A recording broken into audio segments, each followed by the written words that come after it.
Welcome back to another episode of Rock Boys Football. Hugh Freeze, the Auburn Tigers, kind of, putting a bow on the 2025 class. And many of y'all know who've been rocking with the fellas the last couple of months. I am a very big fan of the 2025 class that Hugh Freeze has put together. And although, on Wednesday, signing day, you might say, not necessarily the fireworks you might have been expecting with guys like Naheem Offord and Usman Kramoa. I will say this. That was still a really good signing day for Hugh Freeze and Auburn. Like there were a lot of the top targets, top prospects, top commitments, you might say, in this 2025 class that were getting a lot of attention from some other programs. Hugh Freeze keeping all of those guys, signing all the guys you expected to sign, I think certainly matters. And then even with Naheem Offord going to Oregon, you were able to keep Donovan Starr, who I think is going to be a very good cornerback. So I think all in all, a really good class for Hugh Freeze. Potentially Justice Terry on Friday. We'll kind of see how that plays out. Want to get into, as always, our class superlatives for this 2025 class. We got 5 of them to give out. One to the most day ready player, the highest draft pick, diamond in the rough, a slow burn, a guy that I think might take 2 years, but I think could be a really good player. And that boomer bust player that could be a very good football player, but also might not necessarily work out as well. Kind of one of those intriguing prospects from my angle. Really excited to get into it. Now, before we do, and as always, to the Auburn fans, one, the amount of support y'all continue to show to the fellas as we talk the recruiting trail going back to the summer months. It was amazing. It's been a blast to talk about this program. It's going to be a blast to talk about them over the next couple of weeks as well in the transfer portal. If y'all do enjoy the content, consider subscribing to the channel. More importantly, would love to hear, kind of some players that you think deserve some shout outs. Some of these guys that I don't talk about that probably deserve a little bit of shout out as well. Without further ado, real quick, like my biggest takeaway from this 2025 class is it made a lot of sense because you go back to 2024, it was a skill position heavy class, obviously headlined by the wide receivers, but more importantly, or just as importantly, really, really good defensive backs as well. That seemed to be really good football players as true freshmen for Auburn in the 2024 year. I think Hugh Freeze saw that and said, all right, we feel pretty good by, the wide receiver position. We feel pretty good about the young defensive backs that we have in this program. Now let's turn around and go really address the line of scrimmage, specifically on the defensive line. That's a really important position to address on the high school ranks. It's really hard to get elite players to come to your program in the transfer portal on the defensive line. Go get those puppies at the high school ranks. And I think that's exactly what Hugh Freeze and the Auburn Tigers did. This might be the best defensive line class that we see in the country. So my biggest takeaway is it's a really good class, but I think they kind of targeted the right position groups in 2025 to really build a healthy roster over the next couple of years. Now getting into our superlatives, let's go with the day one ready player. I'm going to go with Malik Autry.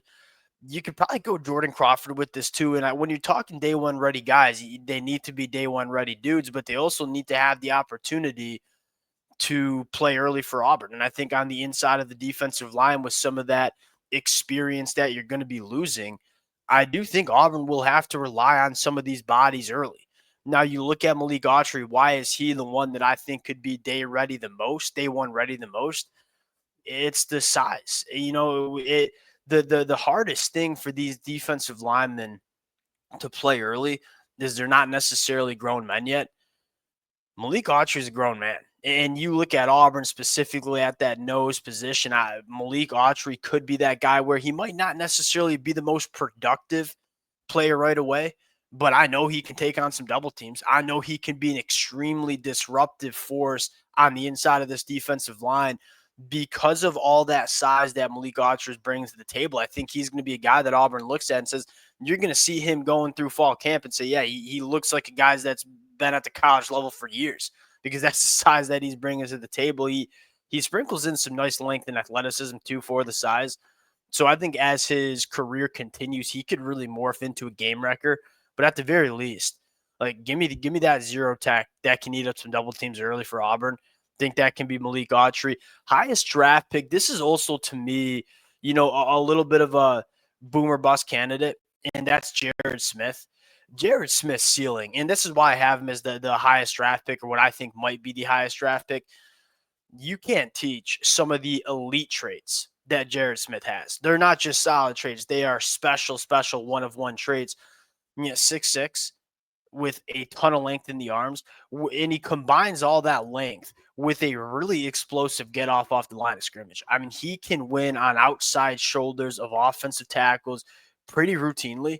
Now, what needs to happen with Jared Smith, and why I didn't really pick him to be a day one type of guy, which he certainly could, but the physicality still coming along. I think he needs some work filling out that frame. I think secondly, he needs some work just kind of getting some violence in his striking. And he's a guy that kind of relies on the length and athleticism on the high school film, and that will allow you to be a really good football player at the collegiate level, but you also need to add a little bit more of that physicality to his game. If he can do that, this kid has the chance to be extremely special coming off the edge for Auburn.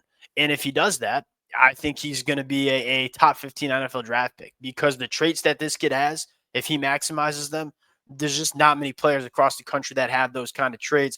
Going to the diamond in the rough, kind of like a three-star prospect that maybe doesn't headline the class in 2025 for Auburn, but a guy that I like a lot, Ryan Gia. A diamond in the rough. He's from Milton, so obviously a powerhouse down there in Georgia. 6'5", needs to fill out the frame a little bit more. He looks bigger on the senior film than 230 pounds. He is I guess you call a dog in the run blocking department. And I think it's only going to get better as he continues to fill out the frame. But most importantly, he wants to do it. It is very clear. You even go to his highlights, much less the games, and just say, what does he take the most pride in? His first 4 highlights on his cut-up are him blocking and just taking people right to the boundary. That, I think, stands out to me the most. I think, secondly, as a pass catcher, he's really fluid and really comfortable addressing the football. And you look at some of those 6'5" plus tight ends that are pretty big frames, they're not always the most fluid pass catchers, and the coordination isn't always there. I look at Ryan G and say the movement skills, the fluidity that he moves with, that to me is pretty intriguing. Now, it might not be year one, because I do think there needs to be a little work on, that thing we talk about, that grown man type body. But with that catch radius, with how comfortable he is as a pass catcher, and then what he can do in the blocking department, I don't think he'll be a top 10 NFL draft pick like Brock Bowers. Like, that's kind of 1-1. I think he could be a really productive tight end for Auburn over the next couple of years. Going to the slow burn, the guy that might take maybe a little bit more than just 1 or 2 years, but I think could be a very fascinating player. I'm going to go Broderick Scholl from Oklahoma. Broderick Scholl, and really, really interesting prospect, where you look at some of the recruiting services, say On3 has him as the 38th nationally best player, one of the best tackles in this class, because of the athleticism. He's a really, really good athlete, whether it's pulling to the play side, whether it's in pass protection, whether it's working to the second level. He carries the weight well, but he is small. And why I say slow burn, he needs probably a lot more to add to his physicality before he's ready to play in the SEC, which happens, and that's not all that rare. These are the tackle prospects I prefer. You can get him on the campus and say, all right, we're going to put on weight the right way, and we're going to maintain all that athleticism you have. If you can get that physicality and that weight on him, maintain the athleticism that he plays with, Broderick Scholl, he's got a really high ceiling, but I think it's going to take some time. And again, it's hard to find tackles who are day one ready. Broderick Scholl might need a year or two to kind of get there. Just kind of tuck Broderick Scholl away, tuck him in your back pocket, and just take a look at what he looks like going into 2026 or 2027. That could be a tackle that really morphs into a good one. Boomer bust candidate, I'm going to go Devin Williams from Buford. And the reason I kind of say boomer bust is, one, why are we excited? Why could he boom, so to speak? The movement skills are out of this world, and it's not just a straight line speed. Like, when you talk Devin Williams, you first talk about the 10-6 and the 100-meter dash. You love it. The short area quicks, the ability to hold up in man coverage, mirror wide receivers, that's all there for Devin Williams too. The obvious concern here is the size, and it's not just he's quite small, like 5'10", especially with the kind of wide receivers you see in the SEC these days, even in the slot. Like there's some jumbo wide receivers, so he could, if he figures out a way to kind of overcome that size, which you've seen guys do. I think Avian Terrell at Clemson's probably only 5'10" and a half, and is doing a really good job out there for Clemson because he's figured out a way to get. If Devin Williams can do that, he could be a really good football player. But there's also that chance that, hey, he's just maybe a little too small to really make it work in the SEC. That's kind of why I have met that boomer bust candidate.